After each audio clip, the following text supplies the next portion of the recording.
Since the time data science has been ranked at number one for being the most promising job of the era, we're all trying to join the race of learning data science.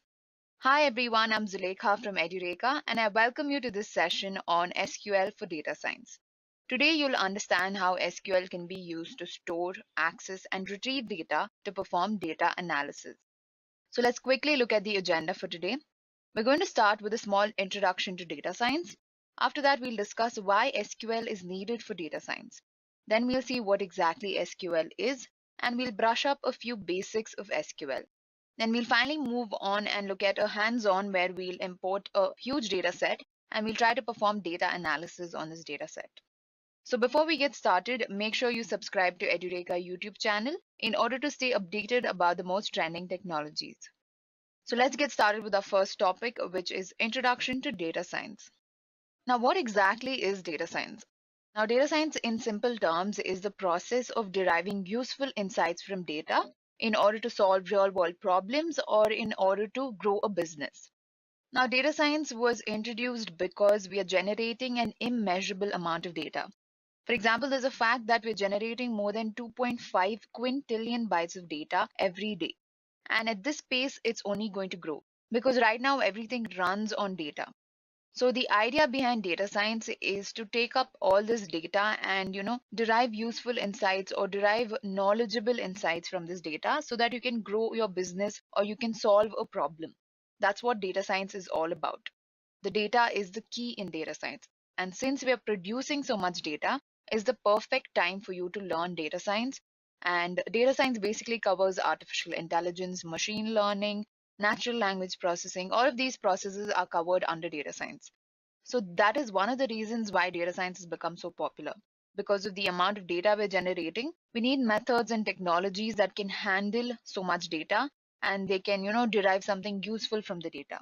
So that's a small introduction to data science. Now let's move ahead to our topic of discussion. First, we'll understand why we need SQL for data science. So like I said, data science is basically all about deriving useful insights from data. Data science involves extracting, processing, and analyzing tons and tons of data. At present, what we need are tools that can be used to store and manage this vast amount of data. Now, this is where SQL comes in. SQL can be used to store, it can be used to access and extract massive amounts of data in order to carry out the whole data science process more smoothly. So SQL as a querying language, it can be used to perform a lot of querying operations, a lot of search operations, extractions, and editing and modifying your data. So we need a huge management system. And along with that, we need a language that can perform all the operations that we want to do on our data. That's where SQL comes in. Right now, let's move on and understand what exactly SQL is. Now, SQL, first of all, stands for Structured Query Language, which is a querying language aimed to manage relational databases. But what exactly is a relational database? Guys, I'm just going to go through the basics here because I'm assuming that you have a good idea about SQL, because this is a more advanced topic, which is SQL for data science specifically. And so I'll just brush up a couple of things about SQL, the basic commands, and a few other topics, and then we'll move on to our interesting demo session. So what exactly is a relational database? Now, a relational database is a group of well-defined tables from which data can be accessed or it can be edited and updated. You don't have to alter the database tables. Now, that's an important point about a relational database. Now, SQL is a standard API for relational databases. So SQL programming can be used to perform multiple actions on data, such as querying, inserting, updating, deleting, extracting, and so on. So basically, it can be used to manipulate and analyze all your data in such a way that you derive something useful from data. Examples of relational database that use SQL include MySQL database, Oracle, and so on. So like I said, we'll be using MySQL today, and let's understand why I've chosen MySQL. Now, first of all, MySQL is very easy to use. You have to get only the basic knowledge of SQL, right? You can build and interact with MySQL with just a few simple SQL statements, right? And SQL statements are quite easy, like they're a lot like your English language. I feel like it's the most basic and the most understandable language there is, querying language. Apart from this, it is also very secure. Actually, MySQL consists of, you can say, a solid data security layer, which will protect all of your sensitive data or your confidential data from any intruders. Passwords are encrypted in MySQL. So that's a good advantage of using MySQL. Apart from that, of course, it's open source, so it's free to download and to use. You can just go to the official website and download it in a matter of minutes. Then, of course, it is scalable as well, right? It can handle almost any amount of data, right? It supports large databases up to as much as 50 million rows or more, right? That's the amount of data that you can store in MySQL. And the default size limit is about 4 GB, if I'm not wrong. And you can also increase this number to a theoretical limit of around 8 TB of data. I think you'll have to pay a little bit of money for that, but I feel like 4 GB is a lot, first of all, to have a data set of that size. Then another important point is that MySQL follows a client server architecture.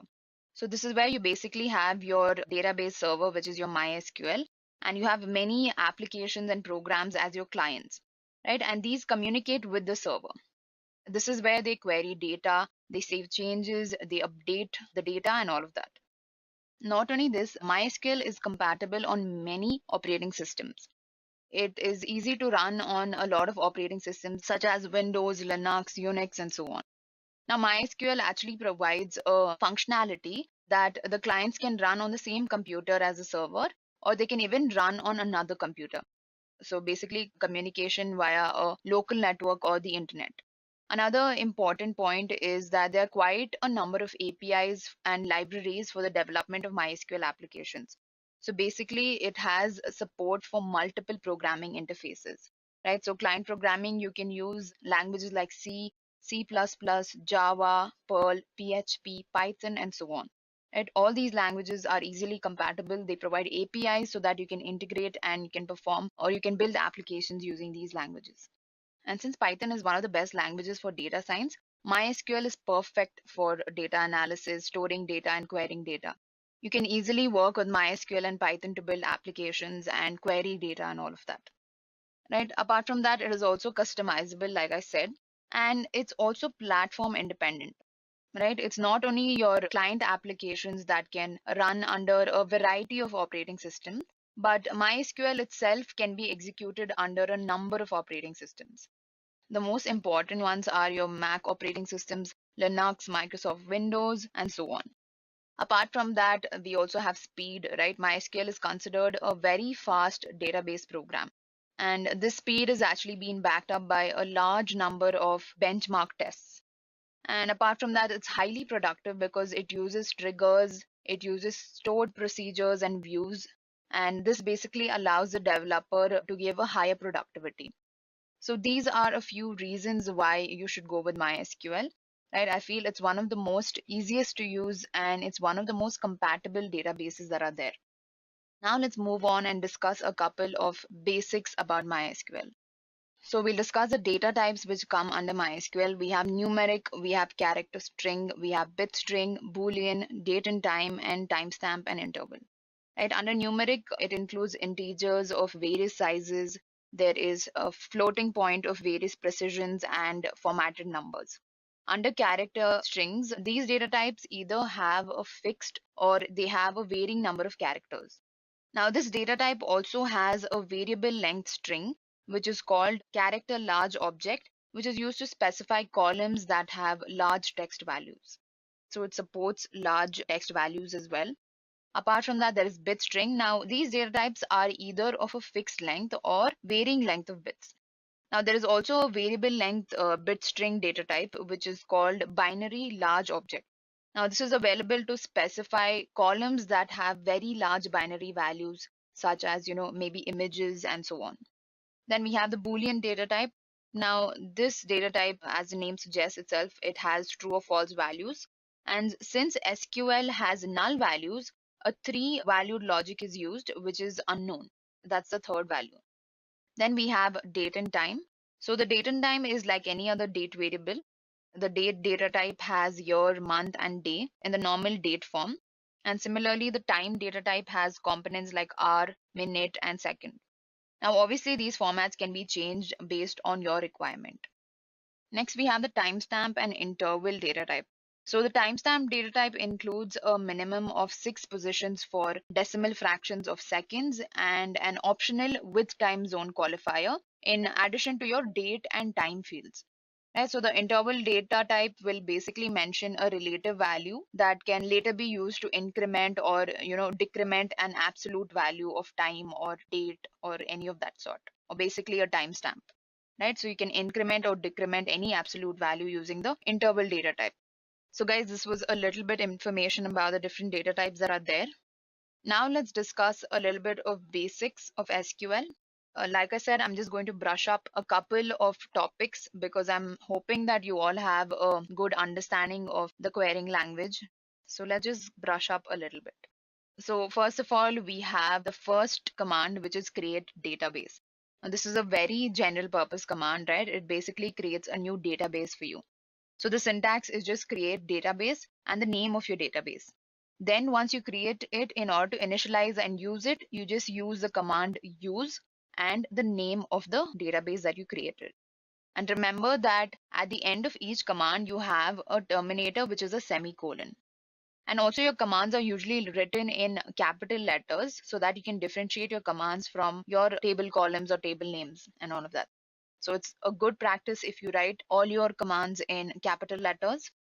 Next, we have create table. Now, tables are the most important part of a database, right? So create table is a simple command that will create a new table for you, and it can contain a lot of data variables of different data types, right? So the syntax is simple. The command is create table, the name of the table you want to create, and then within the table, whatever variables you want, you can mention the name of the variables with their respective data types. Like for example, if your variable is age, then your data type will be an integer or something like that. Similarly, you can add another variable like name, and you can have the data type as a character. So it's as simple as that. It's very understandable, the language. And then let's talk about insert into. Now, this command is used to insert new data into your table. Now, usually what happens is when people insert values into the table, they forget the data type that they've defined under that particular variable. So remember that the values that are inserted must align with the defined data types. So for example, if your variable is age, and instead of putting your numerical 3, you've put your character 3. Basically, you've typed out THREE. Right? That's not going to work because you already defined your age variable as integer. So you'll get an error there. So make sure that the values that you're inserting into your variable are of the same data type as you've defined your variable as. Okay, so make sure that happens. Now, these are very simple things, guys. I'm sure you guys are aware of this. Now let's look at our next command, which is select. So this is one of the most important commands when it comes to SQL for data science. And because mainly it's all about extracting useful insights and extracting particular type of data from your database. Right? We'll see how often we'll use this command when we perform our demo today. This is one of the most simplest, and in fact, it's one of the most important commands in SQL. Okay. So basically select will select a specified table or a column, and it'll extract the values from it. Okay, so select star from and table name is your syntax. Now we'll be using this in the demo, so don't worry if you do not know exactly what this does. Just remember that your select command is for extracting data from your table. Next, we have the update command. So update will basically allow you to modify any values that are stored in your table. And the where clause here will select the variable or value that you want to change. So it's basically it'll highlight the variable or the value, or it'll try to identify the value that you want to change.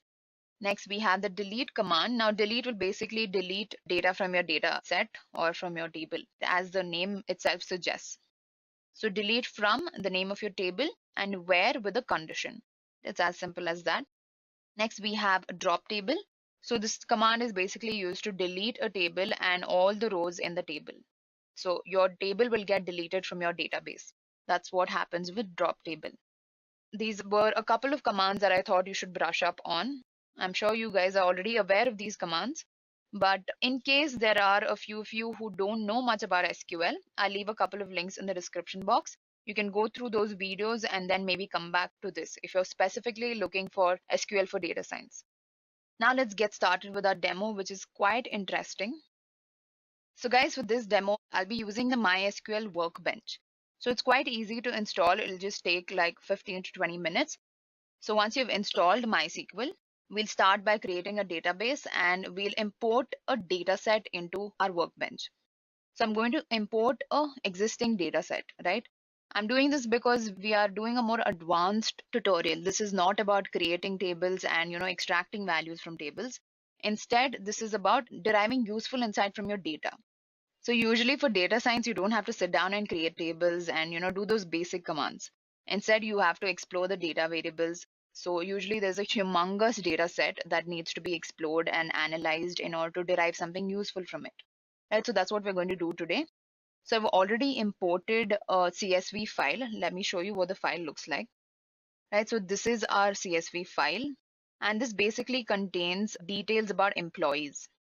So basically the name of the employee, title is the job title of the employee, department is the department that the employee is working in.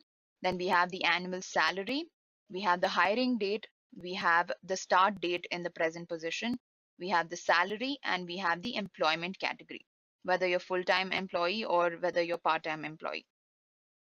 So our data set has around 32,000 observations, right? So this is a very huge data set, and I basically downloaded from the internet. You can find a lot of data sets on the internet and you can perform all of the data analysis in no time. So if you don't know how to import a data set in your MySQL workbench, then I'll quickly show you how it's done. So I've already created a database here. Now creating a database is as simple as this, right? You just have to do create database and name of the database. Let's say tutorial. And then if you want to use it, you just use the command use tutorial. Right? So basically tutorial database gets activated. Now all you have to do to run is you have to use this, right? Use tutorial. So we've basically activated our database. Now for this tutorial, I've already created a database. So I'm going to use that database itself. Name of my database is students. Right? So let's activate this database. Right. Now in this, I have a couple of tables and we are going to be focusing on this table, employee details. So this is the table that I imported. So guys, for those of you who don't know how to import a CSV file into your MySQL workbench, all you have to do is go to tables, right click on any table and go to table data import wizard. Right, click on this and browse for your CSV file. Okay. Just to take an example, I'll consider this CSV file. I'm not going to import the CSV file that we're going to be using right now because that is a very, very huge CSV file and it'll take a lot of time for me to import that CSV file into the workbench. To save up on some time, I'll import a small CSV file and I'll show you all. Right, so I'm selecting this file, students marks. Let's open it, right, and go to next. After that, create a new table. Now, basically what you're doing here is you're going to create a new table that corresponds to all the columns that are there in your CSV file. Either you can create a table on your own and click on use existing table, or you can allow MySQL Workbench itself to create a new table for you. That's what I'm going to do because obviously it's simpler. Then click on next. So this is basically all the fields that are there in my CSV file. It'll collect all the fields in my CSV file and it'll create a table out of it, right? This is my CSV file. Basically, it has name, gender, date of birth, math, physics, chemistry, and all of that. These are just records of students and their marks. Then if I click on next and next again, yeah, data gets imported. Next, 5 records are imported. Click on finish and refresh. Here you'll see student marks. So this was the CSV file that I just imported into MySQL Workbench. So guys, that's how you import a CSV file as a table into your MySQL Workbench. So if you want to see this table, right, the CSV file that we imported as a table, all you have to do is select star from and the name of the table. It is student underscore marks. So let's just run this. So here you can basically see the entire CSV file that we imported into a table. So guys, that's how simple it is to import a CSV file into your MySQL workbench in order to perform data analysis. So now let's clear this up. So for this demo, like I said, we'll be using employee details dataset. This is a very huge dataset, and let's just get started. I've already imported the dataset here as a table, right? If you take a look at this employee details,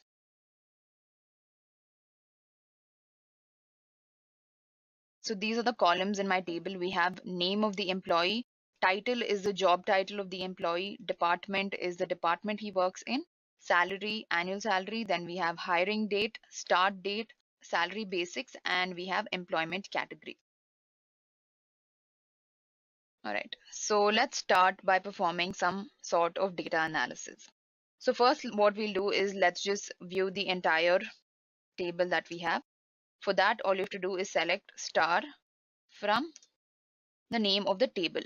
Employee details is the name of the table in my case. So I'll just run this command, right?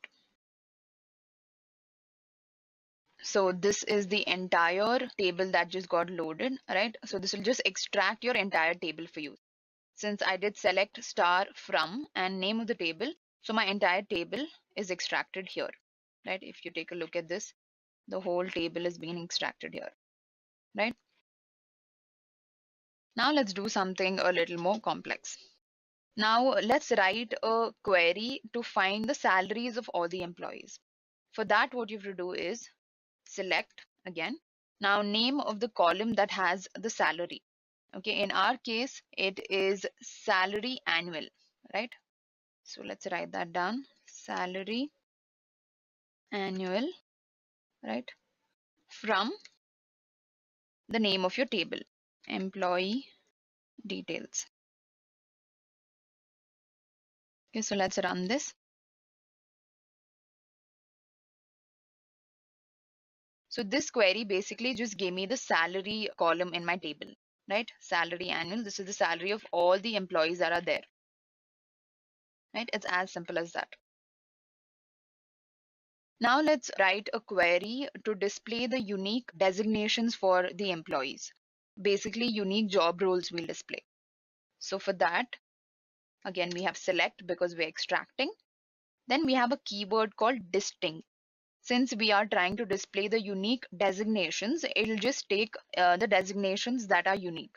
It won't take your repetitive designations. For example, there might be 10 employees who are working as data analysts. So we'll just consider that as one.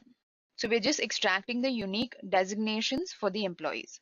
That's why we have the word distinct here. Next, our job title is in the variable title.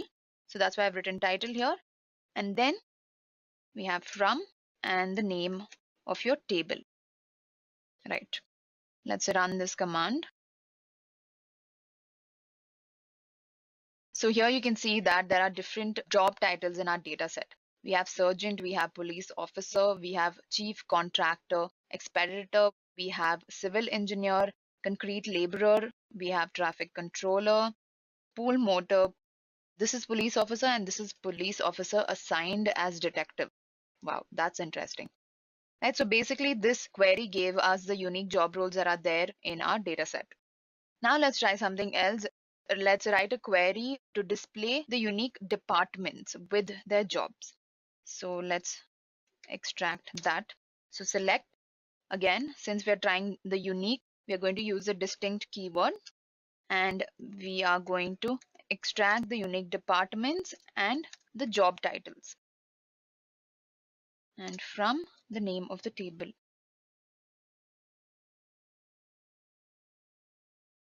So let's run this code. Now under police department, we have different job titles. That's why this is repeated here. And we have police officer, then there is fleet and facility management, under which we have a chief contractor as expeditor. Under water management department, we have a civil engineer and so on. Right. So guys, this query was pretty simple. It just gave us the distinct departments according to their job titles. Now let's perform another query. we'll write a query to list the employees who are working in a particular department. Let's say the fire department. Again, since we're extracting, we'll use the keyword select. After that, select star from and the name of your table where. So this is where the where clause comes. Right? We're trying to identify a particular department. So we'll put where department in the name of the department that we're looking for. Let's say fire department. That sounds interesting. So let's run this. All right. So here you can see that we've just got employee details of all the employees that are there in the fire department. These are their salaries, these are the dates that they were hired on. And apart from that, this is the employment category, full-time, part-time. Salary basis is whether you're getting paid hourly or whether you're getting paid on a daily basis. So these are the details of all the employees that are working in the fire department. If you see that here, it's entirely fire department. So that was also quite simple. So this is how SQL is. The language is very, very simple because it's pretty understandable. Like you can read the statement and you can understand what exactly I'm trying to extract or what exactly I'm trying to do. Next, let's try to do something interesting. Let's say that we want to write a query to list the employees who do not belong to a particular department. Let's say that we're trying to list out the employee details of employees which are not in the police department. So for that, it's quite similar to our previous query. So you'll write select star from name of your table again, where department not in. That's the only difference. Okay, not in, and the name of the department that you want to exclude. So this time, let's say police department. So we want only details of employees that are not there in the police department. So let's run this. So all the departments here will have everything apart from your police department. Okay, so we have fire, we have water management, we have law, we have streets and sand, we have finance department, we have fleet and facility management and all of that. So basically we excluded our police department and printed out the details of all the employees which are in every other department apart from the police. All right, so now let's write a query to list the employees who joined before a particular date. So for that, again, we'll start from select star from name of your table, right? And we'll add the where clause. And here we'll mention our original hiring date, since that's the name of the variable that has the hire dates in it. Let's keep it less than a particular date. Okay, let's choose 1st of January 2000. Let's run this code. And so when you run this code, you'll find all the employees that were hired before 2000. So if you see original hire date, all of this is before 2000. Some of them were in 1994, 1996, 1984, and 1987. So there are only 4 employees who were hired before the year 2000, basically before the 1st of January 2000. Now let's try another query. Let's write a query that will display the average salaries of all the employees who work at a particular department. Okay, let's choose the surgeon department. So basically, we're going to display the average salaries of all the employees who are working as surgeons. So for that, again, it starts from select. Since we have to calculate the average salaries, we'll use a function called average, which is a predefined function in SQL. And average of which column? It is a salary column. Salary annual. And let's mention the name of the table from employee detail.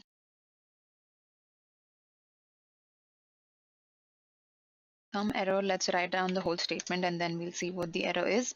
This, and we're going to select the job title as a sergeant.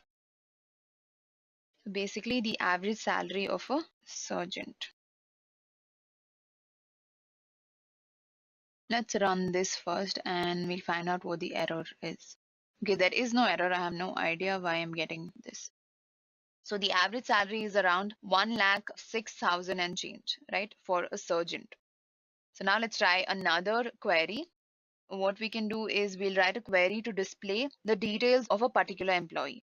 Some name we'll select at random. Okay, so select star from name of your table, employee details, where name is equal to, let's look for a particular name, Ahmad Syed. Okay, so this is the name of the employee. Let's paste that name over here, right? Hopefully this should give us an output. Let's run this. So now we have the details of this particular employee, who's Ahmad Syed, his title, job title, his department, his salary, all the details about him. So we just printed all the details about a particular employee. Now let's try something else. Let's write a query to list the employees whose salary is, let's say, more than 3,000 after giving a 25% increment to their salary. Now let's do a little bit of math. So we list down employees whose salary is more than 3,000 after giving them a 25% increment. So let's write down a query for that. So again, start off with select star from the name of your table, where here we'll specify the condition. Basically, after giving them a 25% increment, 1.25 into the salary. So salary annual, and after giving them a 25% increment, their salary should be at least 3,000. All right, so this is exactly what we're doing here. Let's run this code and let's see if we're getting anything. So here are the employees whose salary is more than $3,000 after giving them a 25% raise. So basically these guys are promoted. This is a list of all the employees. So that's quite simple, guys. It's basic math implemented in one line of code. That's how simple SQL is. A lot of data scientists require this kind of tool because querying even your complicated math and even complicated things from your database becomes very easy when you make use of SQL languages. It becomes extremely easy to even do the complex things. Now, I just did this in one line. So now let's try something else. Let's write a query to list the employees whose salary is less than a particular number. Okay, let's say less than $3,500.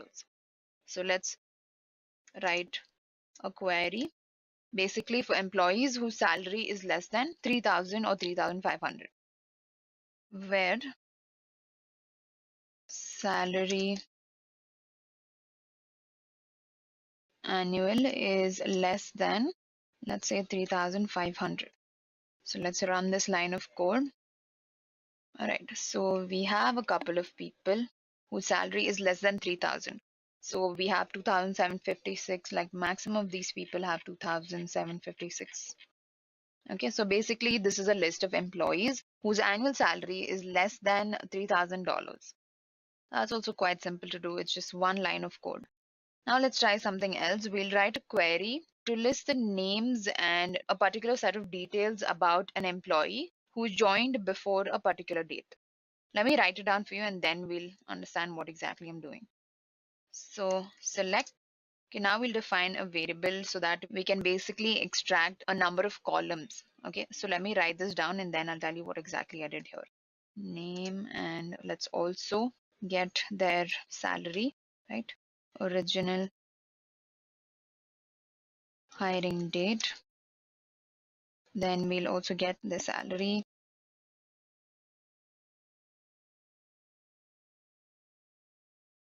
From the name of the table,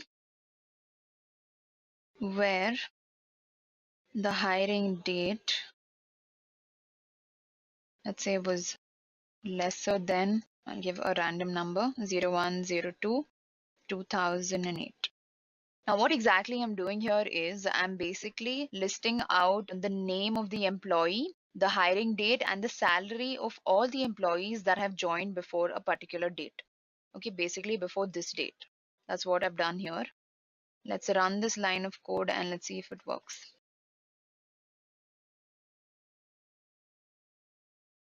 Right.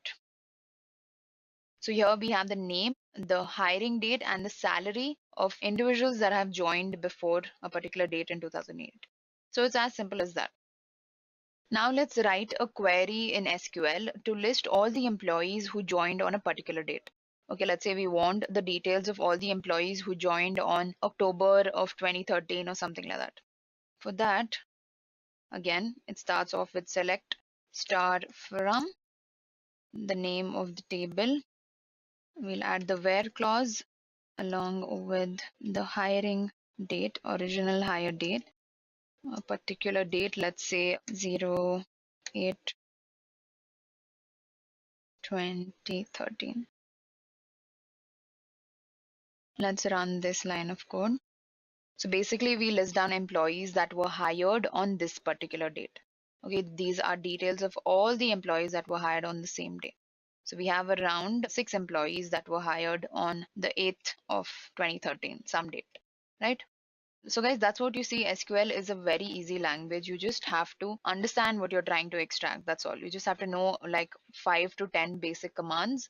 And these basic commands can do wonders. They can extract and manipulate data in such a way that you can perform proper data analysis, data processing, and so on. Now let's try one last query. Let's write a query to list the employees whose annual salary is within a particular range. For this, again, we have select star from name of the table, employee details, and let's add the where clause. And here we will say salary annual is between is another keyword. So between two numbers. Okay, let's say between $24,000 and let's say 50,000, right? Let's run this line of code. All right. So here you can see that all of these employees have a salary range between 25,000 and 50,000. So 43,201, we have 42,000, we have 44,000, we have 45,000, 48,000 is the maximum salary. All right. So this is basically how you perform querying using SQL. So if you're an aspiring data scientist and you want to become a professional data scientist, you need to make sure that you are skilled with SQL. SQL is one of the most important querying languages that you need to know in order to become a data scientist. You look at any job description, you look at any company that's hiring a data scientist, there will always be a prerequisite that you have to know SQL. And guys, SQL is not difficult at all. It's a very easy language. It consists of a set of, let's say, 20 to 50 commands max to max. And you just have to know how to play with these commands in order to derive useful insight from your data. So that's all from my side for this session. Until next time, happy learning.